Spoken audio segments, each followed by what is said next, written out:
Letter challenge. അക്ഷരം പ. നിന്റെ പേരെന്തോന്ന്? പുള്ളോത്തി. നീ എവിടുന്ന് വരുന്നേ? പാപ്പനംകോട്. നീ എന്തിനു കഴിച്ച്? അപ്പം.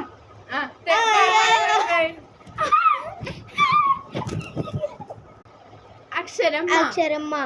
നിന്റെ പേരെന്തോന്ന്? മായ. നിന്റെ എവിടെ മലപ്പുറത്തുനിന്ന്. നിന്റെ വീട് എവിടെ? മലയും കീഴ്. നീ എവിടെ എന്തത് കഴിച്ചേ? മോരി. നീ എന്താ പഠിക്കണേ? MBBS. എത്രാം ക്ലാസ്സില്?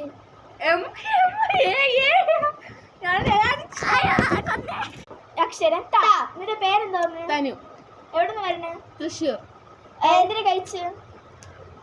തണ്ണിമത്തൻ. തണ്ണിയുടെ അവിടെ എന്താ നെയ്ച്ച്? തണ്ണിമത്തൻ്റെ ഇവിടെ എന്താ നെയ്ച്ച്? തണ്ണി. തണ്ണി നല്ല ടേസ്റ്റ് ഉണ്ടായിരുന്നോ? ഇത്ര ടേസ്റ്റ് ഇല്ലായിരുന്നു.